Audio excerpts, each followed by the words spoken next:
So this next gentleman, we have worked in many of the same arenas. We have traveled many of the same railroad tracks. We have worked with many of the same performers and artists, many of the same crew members. We certainly have had the same boss, Mr. Kenneth Bell, but he and I have never, ever worked together. He was on Ringling for 18 years. I was there for 15, but not during the same time frames. He was the voice of Ringling Brothers of Arma Bailey for so many years, now the voice on Circus Vargas. He's been able to join us today at the spur of the moment, and I'm very happy and proud to welcome our keynote speaker, Mr. Johnathan Lee Iverson.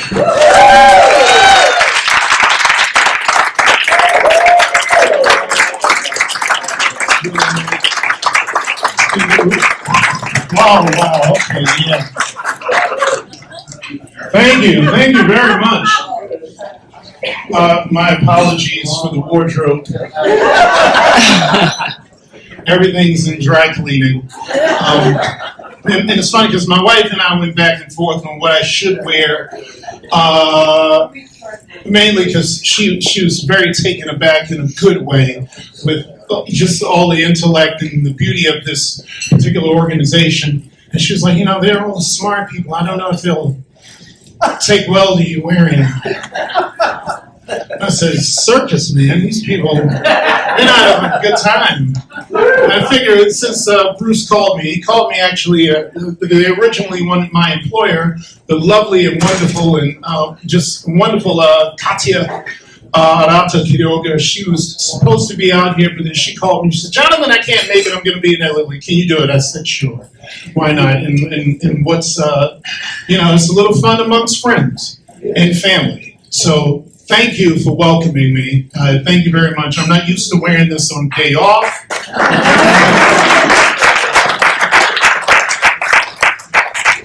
But you're so kind. It's been really great to be here. It's been really wonderful to really take all of this in. And you're never underwhelmed by circus. And I think that's why we're always attached to it. I think that's why we're always drawn to it, because nobody in here knows anybody who went into this life as a backup.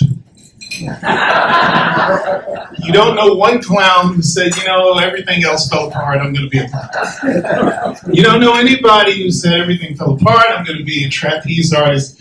It's like we all have this compulsion, and we all have our own journey into this fabulous life community, or as the wonderful Dominique Jondot said, this country of ours. It's our own country. It's our own citizenship, and it's really, really fascinating. These last few years, I've become more humble as to how that all works. We don't have to all like each other. But I think this beautiful community we call circus has this incredible template, I believe, of how a society can actually function and thrive. I mean, we all basically have that one target, and that is peddling joy, creating something marvelous. We all have that unction in us where we love the extraordinary, and we love making it and contributing to it. And everybody has pride in their place in it. And I think there's nothing more exhilarating to see. It's also humbling to find out how silly your prejudices become in the face of a place like this, right? I mean, it's really hard, I think, at least for me, it was hard for me to hold on to my ideas of women. And I'm going to do a confession. Where are the reverends? There we go. Yeah, it was really hard for me to hold on to my ideas of women once I became immersed into this lifestyle called circus. Because I'm from New York City, so I'm vain.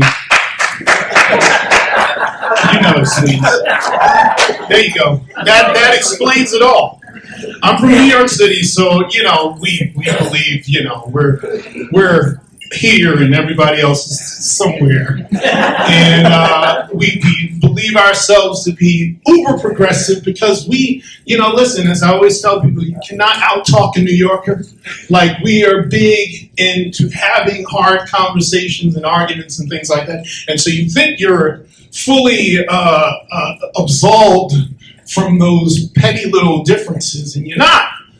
Because bigotries and things like that act as a virus, as I discovered. And so being in the circus and seeing all of these fantastic ladies in all of these different types of capacities, not just showgirls, not just performers, but the ones who are working the lights, or the ones who are setting up education programs, or, ones like my wife who are actually running the show.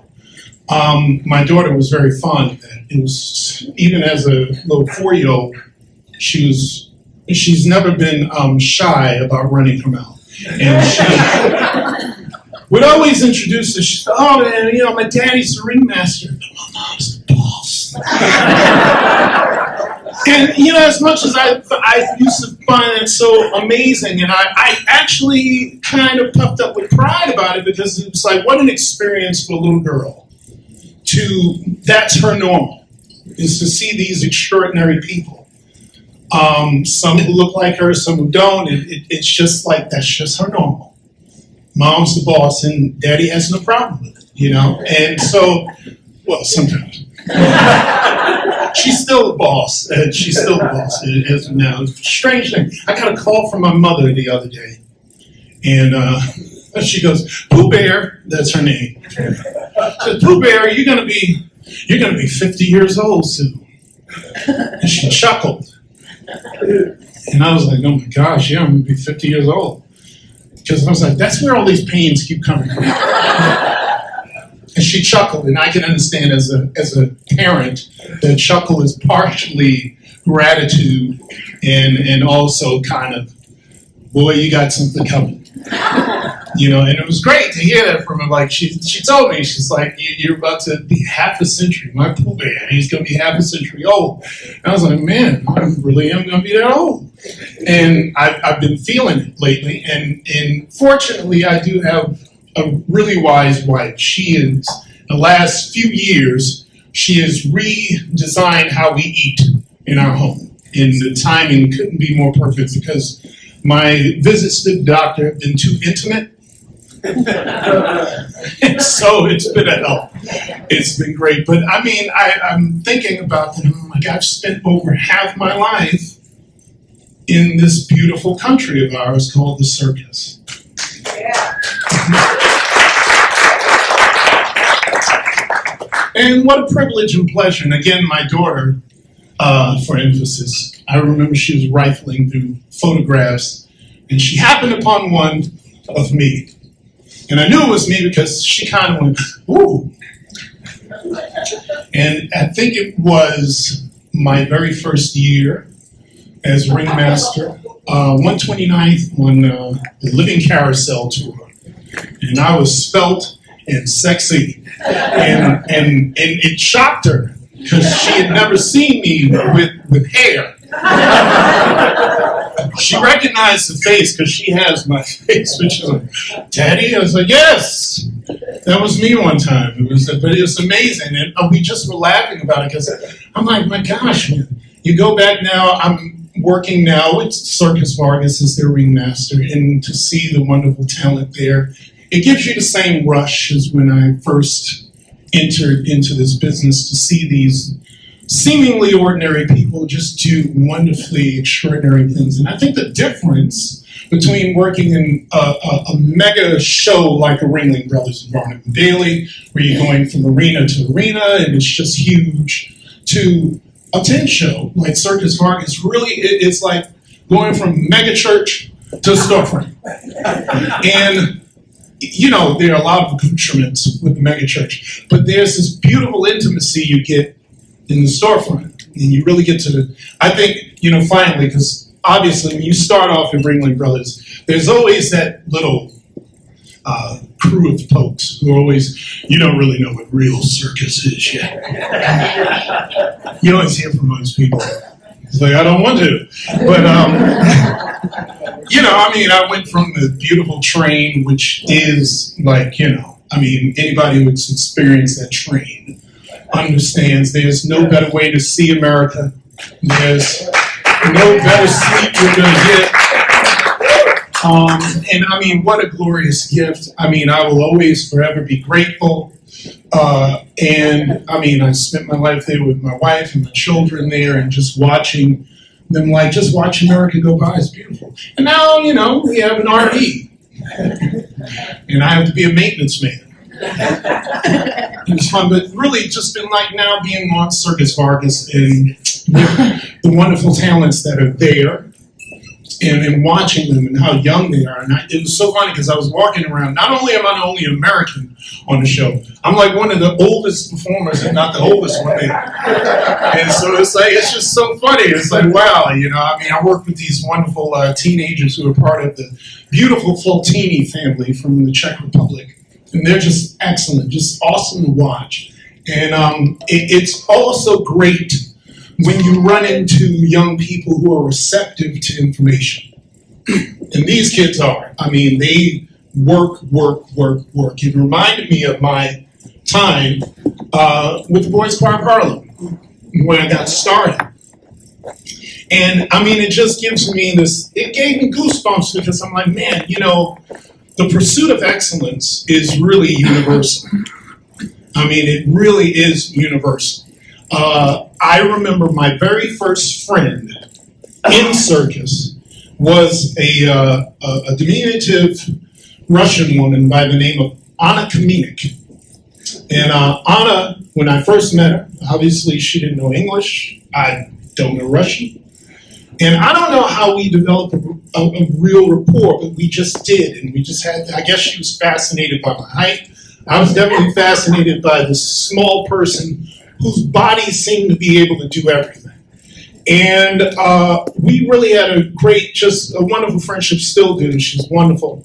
And as we, learn to communicate, as most of us would do, you become fascinated with your neighbor's superpowers. No matter what you do, you're kind of fascinated. Oh my goodness, they do that. That's amazing. And Anya would come to me on occasion, and it just seemed strange to me because she would come to me and she said, oh my gosh, she was so enamored with my voice. And she would tell me about her father, who I had the privilege of meeting. And one point, he was a really handsome, stoic man. But she told me, he was a singer, and so she knew some things, and she really, your voice is so, how do you do that? And I'm looking at her like she has 3 heads, because I'm like, you fly. No, but you sing, but I'm like, you can fly.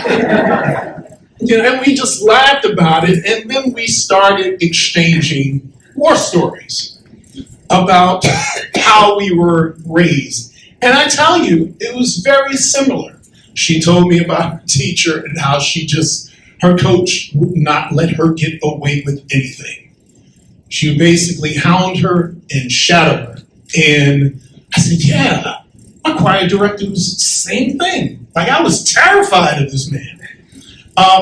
But we both came to the conclusion, of course, as a child, you hate this stuff, right? You think these people have it in for you. But somewhere in your development, you start realizing, man, somebody really cares for me deeply to want to hound me like this and mean it. Because somewhere along, you gain a bit of common sense.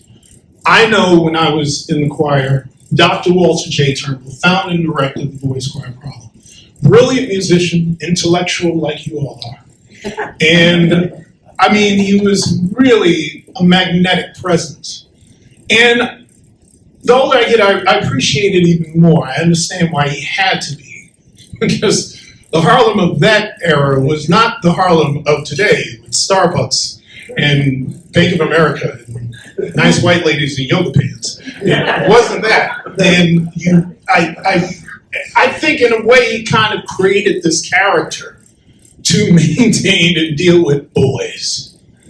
And you're going to use the vehicle of music to steer them into someplace.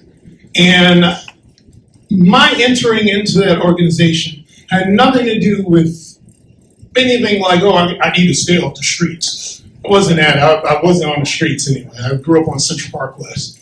So, like, I had a really good childhood. I just wanted to travel. I just had it in my head. I wanted to travel. And I saw a feature or something about this choir on television. Another said, hey, you want to try that out? I said, sure. And I tried it out and I got in. And I was under the impression that I would get my plane ticket, like, in a few days. And that's it. And well, it wasn't so. But what I did learn was, oh, this is going to be really hard. And it was brutally hard. And it was, in my 11-year-old mind, traumatic and shocking because I'm going, we're just singing. Why is it got to be that hard? We weren't. I mean, like, there was so much tedious work, not just in learning how to use your voice, but learning how to use your voice with others. And not just learning how to use your voice with others, but learning how to use your voice with others well. And then we had to learn how to move while using your voice with others. And that wasn't it either. We had to get the performing stamina. Because as we all know, those of us who have done this, performing is athletic. And let no one tell you otherwise. It takes a lot out of you. I didn't know at 11 because, MTV. But going through this, what I thought was an odyssey for what would be 18 months, my first 18 months there, where I wanted to quit. I wanted to quit every other Tuesday. And fortunately, I didn't have gentle parents. My mother in particular. And it was always, no. But no. You're going to finish what you started. But no. It's much like these Faltini kids I work with. It's amazing to watch. It's like this is what you do. And this is what you're going to finish. And, what can I do? I had to stay someplace and eat. So I had to do what I had to do. And, I went through this 18 months. And it was just tremendous. It was so hard. And it just felt like it was so pointless until, shockingly enough, out of nowhere, out of the blue, I'm picked up. Dr. Turnbull comes to me in the hallway. I remember it as clear as day. Points his big, thick Mississippi fingers into my chest. And he says, I need you to go home back. We need you to go to Pittsburgh. Kelton got sick. One of the performers in the performing choir, which I thought nobody is penetrating that group. And I bolted home, packed the bag. I think all I did was pack underwear and saltine crackers. And I called them up. And I was just, I was on cloud 9. And I'm going to show him. Now, in their wisdom, they would wean you into the show because this was a 2-hour bonanza of a show, believe it or not. It went over my head because I wanted to be there. But he was always telling us, we're world class, only the pure in tone will survive. And it was all, it was all there. Yeah, get me on stage. I got on stage.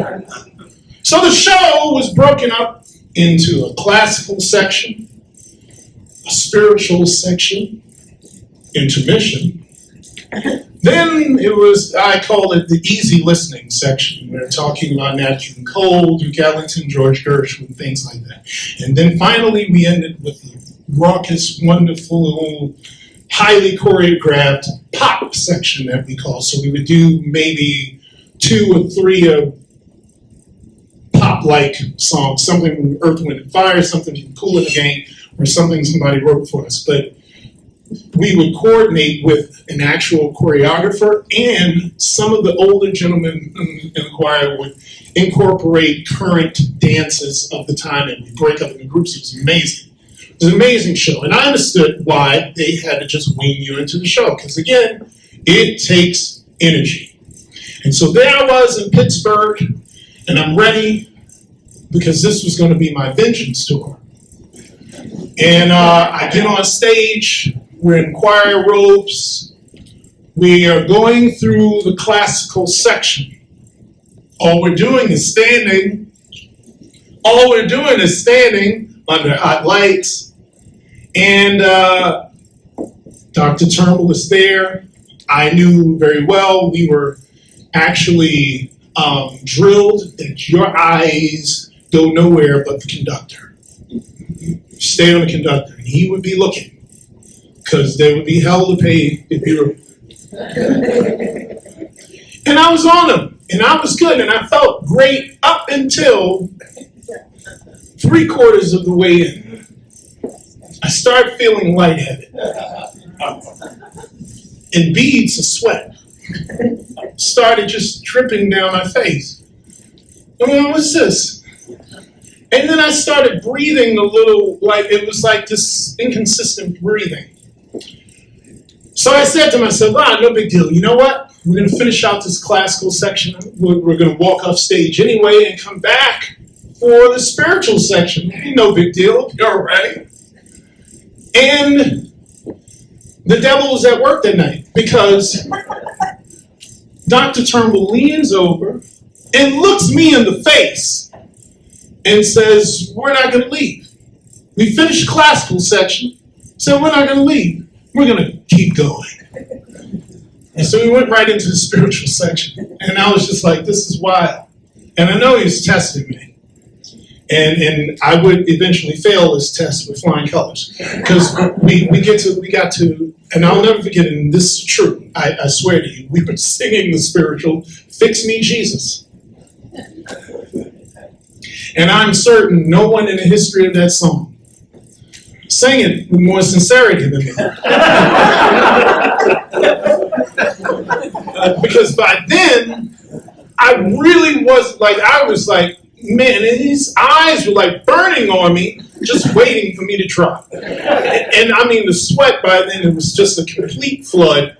And I wasn't singing at this point. I just was mouthing. I was just get through. And, I think for whatever reasons Jesus had, he didn't fix me. And I just sat down on the riser in complete humiliation. Because I didn't want to faint. Next day at breakfast, of course, some butt of jokes, but in a kind way. Older members were always tough. They said, look, don't worry about it. It's like they all had stories. Kids vomiting, kids fainting. Like, we heard these stories, and it happens. It happens. And, of course, Dr. Turnbull looks over and says, it's not as easy as it looks, huh? But it was a great lesson. Patience in the process, understanding there is a standard. And something I carry with me to this day, and I always speak to parents and children alike about it. It's okay to let your children do hard things. It's okay to actually walk them right into failure. Let them fall a little bit. Let them get bruised a little bit, because it creates this interesting kind of confidence. Because I would have learned nothing if I would have breezed through that. Man, oh my goodness, are you kidding me? I'd have been so horrible to deal with if I would have got through the concert. And I learned what I needed to. It was like all of a sudden I knew what I did wrong. I knew, okay, well, we're going to work this out. Anyway, I grew from that. And of course, I think I missed one trip after that, and everything was smooth sailing after that. I think I was 13 years old, and 13 was a banner year for me. I went to my first country ever, and it was Japan, and I just had a blast. It was just the greatest thing, because I had to earn that trip too.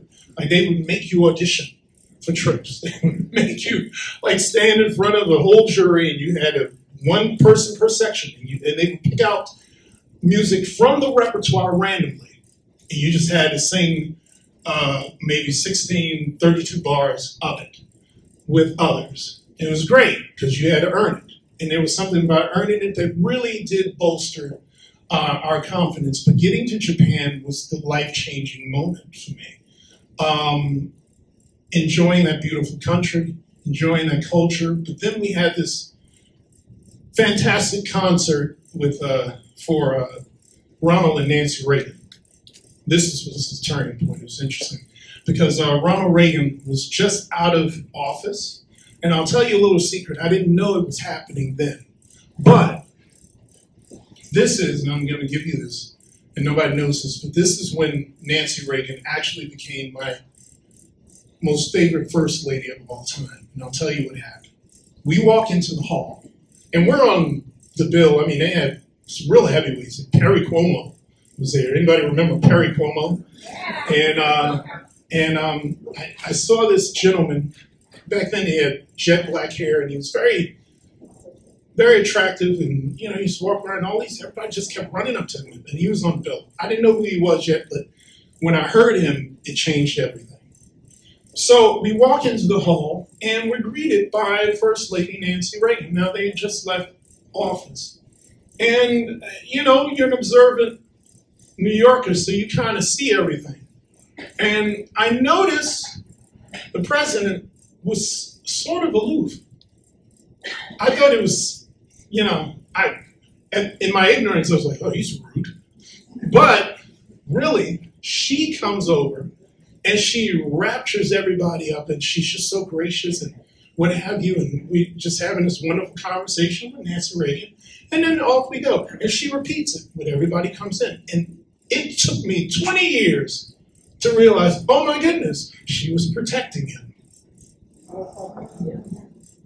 She didn't let anybody get in, and she did it in the most seamless way because he was already kind of, you know, there was always rumors that he had dementia or what have you, and I believe that's what, because he really looked gone. And I said, wow.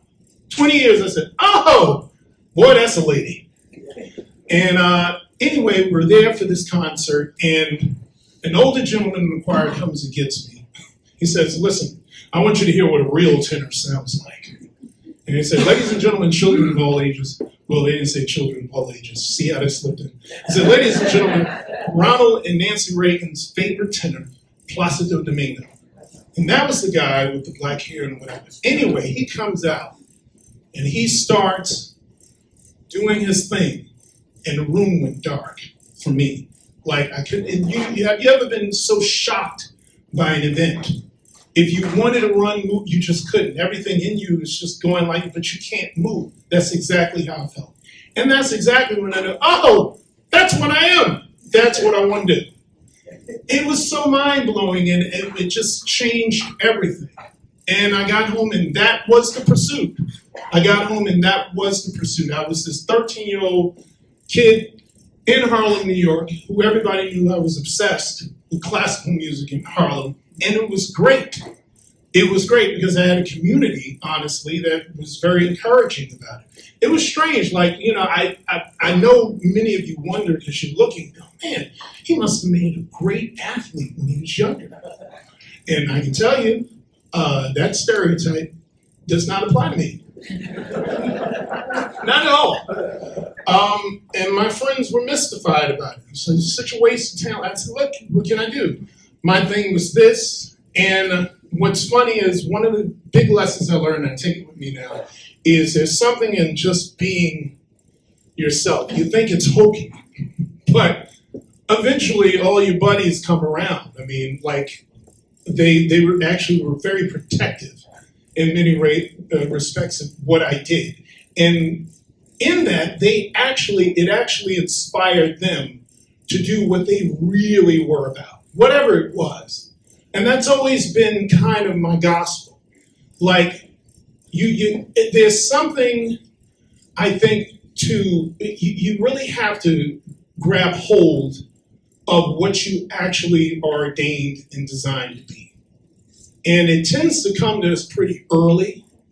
And, but it's so easy to lose with people around you who are dream killers, mostly family, because they don't know any better. And there's always people who don't, you know, they mean well, They mean well. There's always people who mean well. It's never really the bully. It's always people who love you.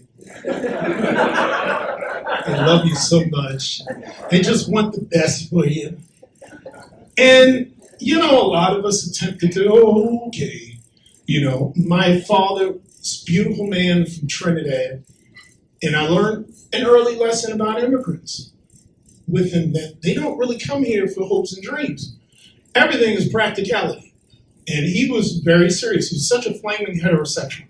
And so me coming to him about singing for a living was just like, what are you doing? You know, like, it's just strange. So you can only imagine what happened when I said, yeah, I'm going to the circus. But it's one of those things. But listen, I tell you, the thing I learned early, and thanks to friends, and I guess some kind of strange boldness I just had because I had to do this thing, is there is no other way to live.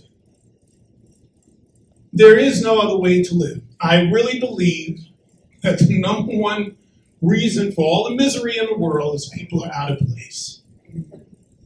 You're not minding your business. And so fast forward, you know, you go to college, you do all that stuff and what have you, and here I am in the middle of the greatest show on earth.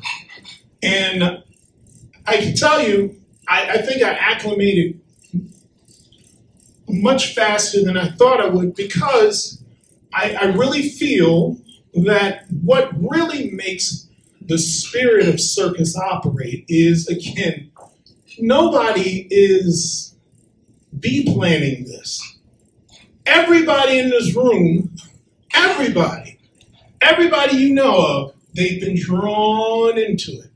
Somehow, some way, it's become your thing. And why you can't let it go, who knows? But it's become your thing. And of course, I remember my favorite quote of all time. I found it by the great P.T. Barnum that really just cemented what I've been believing since I was 13 years old. Unless a man enters upon the vocation intended for him by nature and best suited to his peculiar genius, he cannot succeed. And that stays with me. It's seared into my consciousness because it's just true. Like, I've known people, I begged them. I knew these folks in college. And we were studying the same thing. I knew they were supposedly passionate about it. But they did what a lot of people do. I need security. So they went and changed majors and, you know, and they went and had lives of security. And these two friends of mine, I kid you not, they still call me till this day about God knows how many problems, that their lives mirrored each other. They went and got the security, work-wise. They got great jobs, made a lot of money, got the White House and picket fence. Both had 2 marriages that busted up. Both of their lives were like in shambles, even with all this security. Even with all the stuff, it wasn't until they returned to the music, which is what they were doing, that everything started to fall into place. Everything. And that to me is like it. I mean, if anything scares the crap out of me, it's the idea that I would forget who I am. And so many of us, if we're not careful, we can forget who we are. In this, and we get caught up in the mix of the noise. There's a lot of noise, especially now in this social media age. There's a lot of noise and a lot of unqualified voices that are banging and ringing in people's ears. But circus is a living thing. It is a celebration of living beings.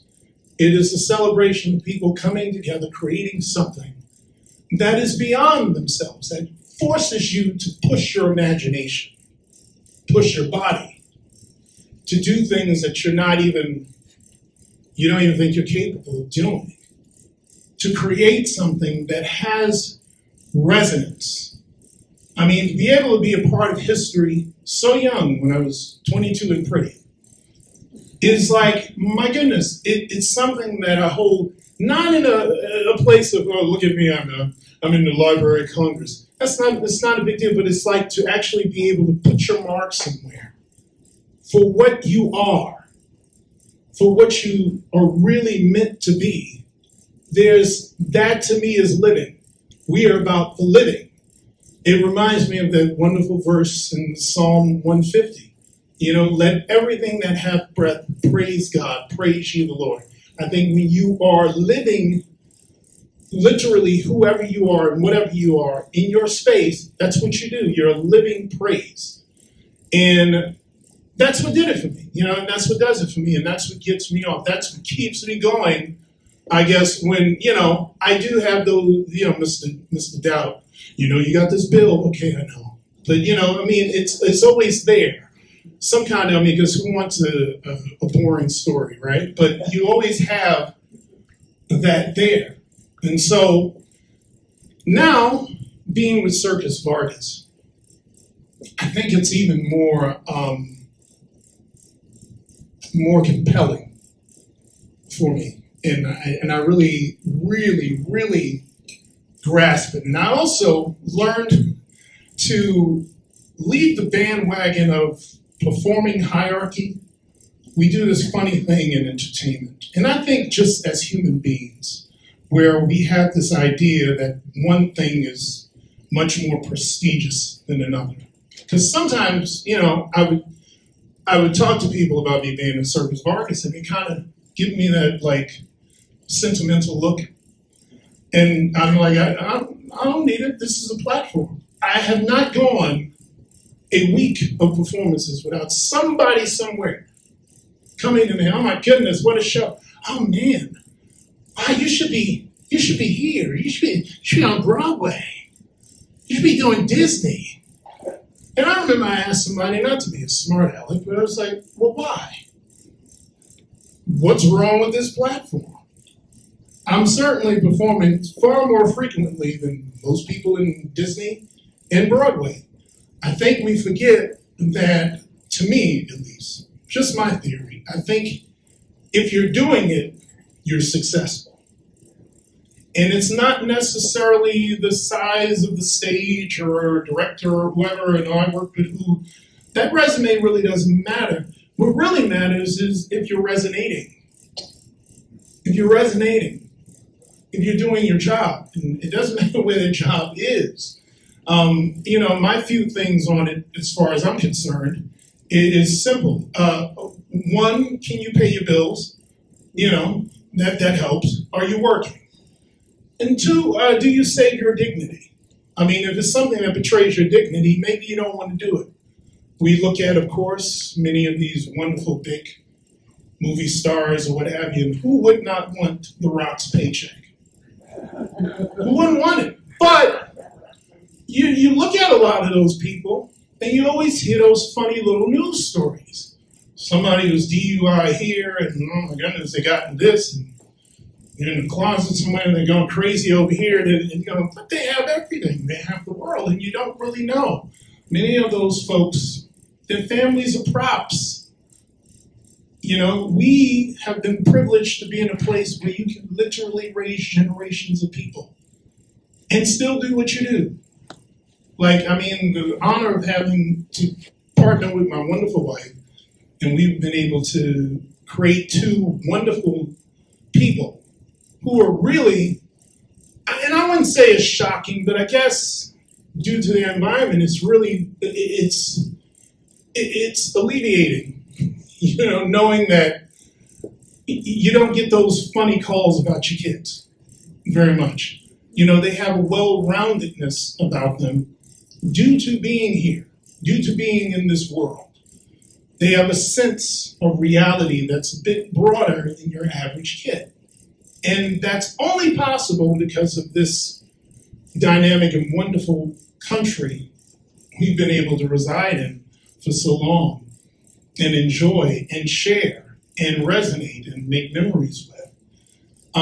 That to me is a kind of wealth that exceeds a paycheck. God knows I'd take $20 million right now. But it's like you think about it. What does it come with? I remember this, I was working on this theater some years ago when I stepped away from Ringling Brothers back in about 2006. And it's a lovely theater. And this director, he really opened my eyes to that. And he told me he said, look, this is a little theater. Yeah, we run this thing here, but you have to decide for yourself what success is for you. You have to decide for yourself what success is for you. Because if you don't, you run the gamut of really kind of going crazy into that little spirit of covetousness, because that's really what gets people anyway, is you're looking over there. Well, he's got that, and she's got that, oh, they look like that, they have that, and rather than what is your work? What is your work? And I think that's another sacred magic in circus, is that work. And Circus Vargas has definitely taught me this, because I was a bit pampered on Ringling. But the dignity of work, to just put your nose down and do something, to participate in something, is its own kind of power. And it's relieving, it's wonderful. I mean, my coworker is like this wonderful, legendary Vittorio Arata. You know him, he's mid-80s. And the guy's still built like a rock. And I tell you, the company couldn't run without him. He's wonderful, he's still out there. Like, he's still out there helping us move and set this tent up and all these wonderful things. But I can see in him and his being and of course the other elders who are with him, like, it gives him a sense of dignity, to be at work, to do your thing. And I think if I can leave you another message, as we look at the landscape we're in, and it's a very divisive, biting landscape. And I've been pledging in my life forever. Okay, I'm getting off Facebook, I promise. But it's one of those things, I tell you, that really can sour you to your own reality.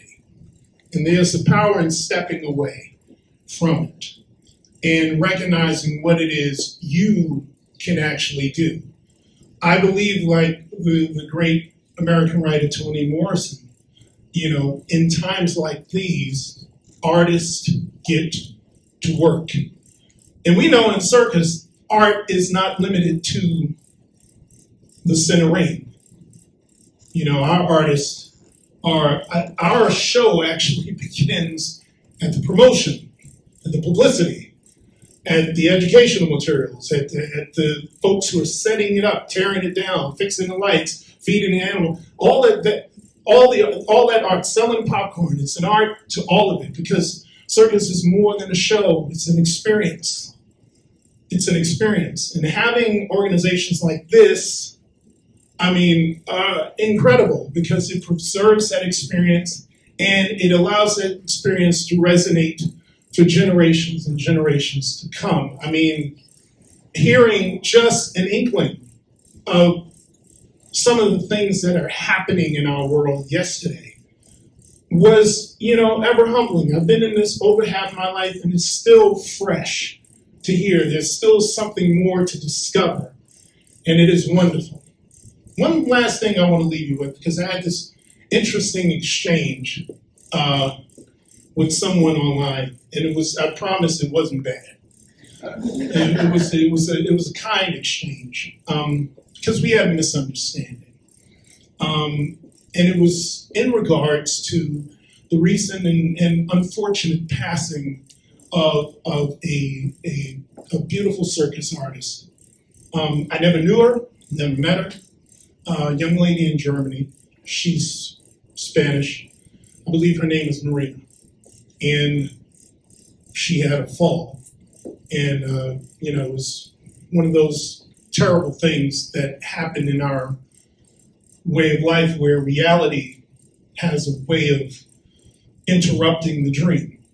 And it just reminds us of really the caliber of what we do. From what I read about her, it's typical, wonderful circus story, how she came to it, how she became a professional, I guess, in 2018. And she of course, had a lot of different disciplines and skills, and one of her highlight skills was aerial arts. And only 27 years old. Only 27 years old.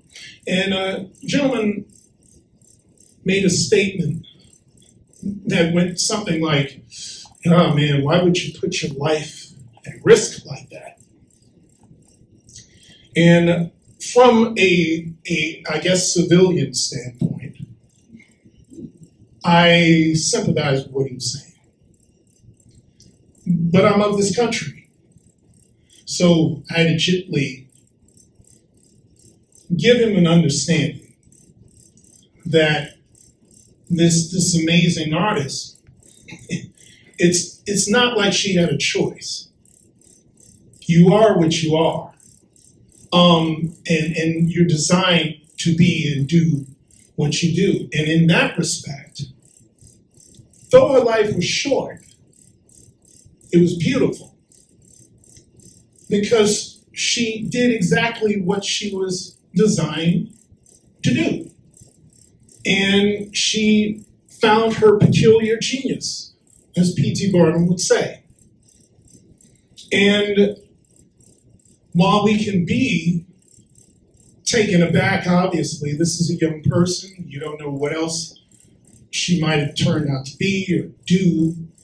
I think when it comes to this thing we call circus, I hope we carry with us the understanding, like all those we tend to call great in different fields, and you can kind of tell when you're around people who, it's like, man, you were meant for that. That's you.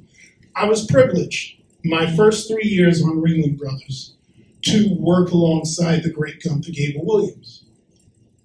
I'm not an animal person whatsoever. I don't have that in me. I would be on the news. I grew up in New York. I think the most exotic you got for me was a squirrel. But it's interesting how you know genius when you see it. You know somebody's in their place when you see it. I don't know anything about animals, but I knew Gunther was formed for what he was doing. And he was just rehearsing. And I'm not, again, Sweets knows, New Yorkers aren't impressed with anything. Look, my mouth was gaped open. It was so sacred of a moment. I remember this distinctly. It was so sacred of a moment watching him work just with horses. I dared not step onto the floor. I just stood back in the corner somewhere and watched. And it was the same feeling I had when I saw Placido Domingo at 13. You know you're in the presence of somebody who is in the throes of their peculiar genius at a high level. And Gunther was as high as it got. And to watch that, as ignorant as I was about animals, I was like, and that to me is, I hope, what we are moving toward in our lives, no matter the age.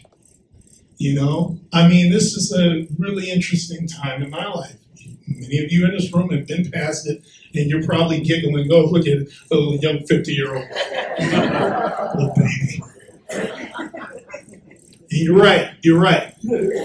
I don't know whoever said age is nothing but a number. Age is nothing but inflammation. It's something else. And I've become more humble and more respectful of my elders ever since. But that to me is it. Like, what is your work? What is your peculiar genius? And how bold are you to stand for it, no matter where it takes you? Unfortunately, we've got a history of stories like Marines, those young, glorious stars who, for us, are gone too soon. But for the eternal, I think they've done exactly what they were supposed to do. And for that, we're supposed to celebrate. But I think for us, it's also a lesson, not only in our fragile humanity, our mortality, that's something we can't do anything about.